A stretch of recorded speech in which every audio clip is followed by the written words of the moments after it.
निकल लेगा। ये अटलांटिक महासागर में है, इसे अंध महासागर कहते हैं। और अमेरिका के पास यहाँ जो क्यूबा है, इस एरिया में एक ट्रेंगुलर शेप में बड़ा लंबा एरिया, लगभग 3 लाख किलोमीटर स्क्वायर का एरिया, बहुत बड़ा एरिया है ये। इसको हम थोड़ा सा वहां पे जूम करके समझते हैं। ठीक है, ये एरिया जो है, ये 3 बड़े बड़े एरिया उसको मिला के बनाया जाता है। वर्ल्ड मैप में देखेंगे तो ये ट्रायंगल यहाँ आएगा, जबकि अगर इस पर्टिकुलर एरिया को जूम करें तो ये फ्लोरिडा के पास से स्टार्ट होता है, और यहाँ प्यूर्टो रिको जो अटलांटिक महासागर की सबसे गहरी खाई है वहां से जाके ये बरमूडा द्वीप पर तक जाता है। ये एरिया है यहाँ पर, जिसे यहाँ तक दर्शाया गया है। ये लगभग 3 से 4 लाख के एरिया, कहीं कभी कभी ये बड़ा हो जाता है। इसका एक्यूरेट कोई मार्किंग नहीं है कि जो आदमी पूरा एरिया को बता सके। हम तो यहाँ भले ऐसे ट्रायंगल बना दिए, बट समुद्र में ऐसा कोई ट्रायंगल नहीं है। बट अगर इस एरिया में कहीं से भी कोई जहाजें आती हैं तो उनके साथ कुछ अप्रिय घटनाएं हो जाती हैं। इसके बारे में डिटेल से समझते हैं। 1498 में जब क्रिस्टोपस कोलंबस जा रहे थे इस रास्ते से, तो उन्होंने भी अपनी किताब में वर्णन किया है कि जब वो इस एरिया से गुजर रहे थे तो अचानक मौसम में एक परिवर्तन देखे, प्रकाश देखे, बादल का तड़कना, समुद्री लहरें तेजी से उठने लगी और उनका जहाज डिसबैलेंस होने लगा। इवन कि उस समय देखिए समुद्र में रास्ता दिखाने का केवल और केवल एक ही रास्ता रहता है, कंपास। अब तो सैटेलाइट वगैरह आ गए हैं, बट कंपास ही उस समय एक ही रास्ता होता था, जो हमेशा नॉर्थ डायरेक्शन की ओर मूव करता रहता है। वो बता देता है कि इधर की ओर उत्तर दिशा है, तो इसके थ्रू आदमी जा सकता था। तो यहाँ पे कंपास काम करना बंद कर देता था। ये कोलंबस ने भी इसको माना है। 1964 में विंसन गेडिज ने अपनी पुस्तक में, मैगजीन में बताया था कि ये किस तरह से जहाजों को वगैरह को निगल लेता है। इसलिए इस ट्रायंगल को डेविल ट्रायंगल या फिर रहस्यमयी ट्रायंगल कहा गया। यहाँ जाने के बाद जहाजों में अचानक परिवर्तन देखा, इंजन काम नहीं करेगा, जहाज धंसने लगेगी, कोई तैरना चाहेगा तो तैर नहीं पाता है, अजीब अप्रिय घटना होगी और अचानक ही हो जाती थी। और ये जहाज डूब के कहाँ जाते थे सब ये भी नहीं पता चलता था किसी को। यूं तो यहाँ हजारों घटनाएं हुई हैं। कुछ फेमस घटना देखते हैं। अगस्त 1942 में अमेरिकी नौसेना के जहाज अपने रूटीन एरिया पे थे सब, उन्हें बम्बार्डमेंट करके लौटना था इसी बरमूडा ट्रायंगल के ऊपर से। लेकिन अचानक उनका संपर्क रेडियो स्टेशन से टूट जाता है, उसमें लगे हुए इंस्ट्रूमेंट काम करना छोड़ देते हैं, उनका नेविगेशन सिस्टम पूरी तरह फेल हो जाता है। सब में एक कॉमन समस्या देखी जाती है कि उनका कंपास काम नहीं कर रहा होता और ये जहाज पूरी तरह ध्वस्त हो जाता है। इसको खोजने के लिए 2 दिन बाद रेस्क्यू टीम जाती है। रेस्क्यू टीम का भी पता नहीं चलता है, क्योंकि वो भी उसी रास्ते से जा रही होती है जहां से उनका लास्ट लोकेशन ट्रेस किया गया था। रेस्क्यू टीम का भी पता नहीं चल पाता है। उसके बाद ठीक 6 महीने बाद दिसंबर 1942 को फिर अमेरिकी नौसेना का जहाज विमान उड़ान भरता है, और फ्लोरिडा से जब उड़ान भरता है और बरमूडा ट्रायंगल से ऊपर जाता है तो ये बमबरसक जहाज भी रडार से गायब हो जाता है। और इसके सामने भी सेम समस्या आती है। पायलट बताता भी है रेडियो सिग्नल पे कि मेरा कंपास काम नहीं कर रहा है, नेविगेशन सिस्टम काम नहीं कर रहा है, मौसम पूरी तरह से खराब है, ये भी ध्वस्त हो जाता है। इसको जब ढूंढने के लिए जो रेस्क्यू टीम जाती है इसके बैकअप में, तो रेस्क्यू टीम का भी आज तक कोई पता नहीं चला कि वो रेस्क्यू टीम कहां चली गई। 1970 में एक पायलट यहां से लौट के आए थे, नाम था उनका ब्रूइस गर्नन।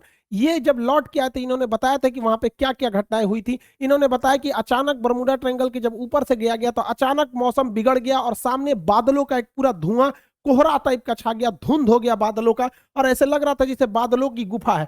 ये इन्हें कुछ दिख नहीं रहा था। इसमें जब प्रवेश किए तो ये खत्म होने का नाम ही नहीं ले रहा था। इसके अंदर मौसम इतना खराब था और इनका रेडियो फ्रीक्वेंसी भी गड़बड़ काम करी थी, इलेक्ट्रॉनिक्स वगैरह काम करना छोड़ दिए थे इनके जहाज के, और इनकी जहाज की रफ्तार बहुत ही तेज हो गई थी और रडार पे कोई भी दूसरा रेडियो स्टेशन या एयरपोर्ट अथॉरिटी का कोई भी रडार सिग्नल मैच नहीं कर रहा था। इन्हें कुछ समझ में नहीं आ रहा था, और लेकिन ये जहाज को आगे की ओर ले जा रहे थे।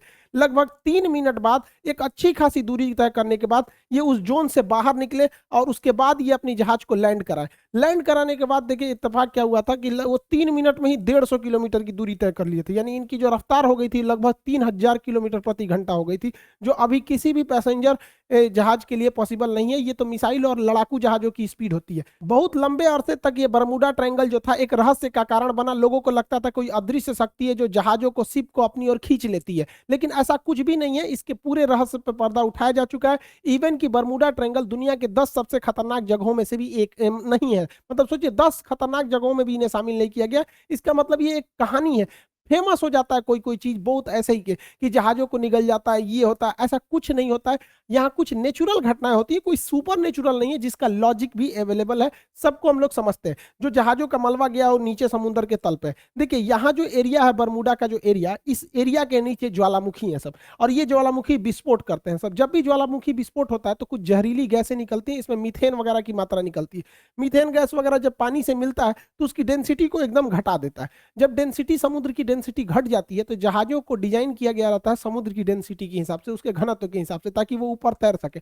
डेंसिटी घटने की वजह से अचानक वो नीचे धंसने लगती है, और यही वजह है कि वहां अगर कोई तैरने की भी कोशिश करता है तो नहीं तैर पाता है, क्योंकि उनका घनत्व घट जाता है। जैसे मच्छर जो होता है मिट्टी तेल के ऊपर, पानी के ऊपर तैर रहा होता है, आप एक ढक्कन मिट्टी तेल मिला देंगे ना, या तो वो मिट्टी की तेल से सूंघने से नहीं मरता, उसका घनत्व तो कम हो जाता है और डूब के उसमें मर जाता है। यही घटना यहाँ डूबने के कारण होता है। दूसरा कारण ये है कि बरमूडा के आसपास के एरिया में छोटे छोटे समुद्री पहाड़ हैं सब इस शेप में। जब हवाएं इस पहाड़ से टकराती हैं तो उनमें एक हलचल होने लगता है, जिस हलचल से यहाँ पे एक बवंडर, एक चक्रवात उत्पन्न हो जाता है, और ये बादलों को और वहां के समुद्र के जल को पूरी तरह लहर में बदल देते हैं। और इसमें अगर कोई हवाई जहाज या कोई शिप आ जाता है तो उस चक्रवात के बीच में फंस जाता है, जिससे कि इसमें दुर्घटना हो जाती है। पानी वाली जहाजों के डूबने का तीसरा जो कारण है वो बड़ा सिंपल है, समुद्र के अंदर की पहाड़ियां। समुद्र के अंदर की वो पहाड़ी जो बाहर तक नहीं निकल पाती, उन्हें रीज या कटक कहते हैं। ऐसे कटक इटली और तुर्की के पास बहुत ज्यादा मात्रा में पाए जाते हैं। यहाँ अक्सर जहाज वगैरह गिर जाते हैं, सब नीचे का पेंडी टकरा जाता है। जैसे देखिए ये समुद्र का लेवल है, तो यहाँ पे जहाज चल रही है तो उसको ये नहीं पता है कि नीचे मेरे समुद्र ही है कि नहीं, और नीचे से कुछ पहाड़ी अगर ऊपर आती है तो इसके पेंदी से टकरा जाती है। ऐसी घटना इटली और तुर्की के पास बहुत ज्यादा देखने को मिलती है। आप देखेंगे इटली के तट के पास ही इतना बड़ा जहाज टकरा गया, यहाँ पर एक मालवाहक जहाज टकरा गया, यहाँ पे बड़ी बड़ी शिप टकरा टकरा के गिरी है सब। अब बताइए ये तो गलती है इन लोग की, जो कैप्टन है, क्योंकि इतने मॉडर्न शिप को अगर गिरा दिए लोग तो गड़बड़ बात है। उस समय जहाजों की दुर्घटना ज्यादा होती थी क्योंकि न रडार था न सोनार था।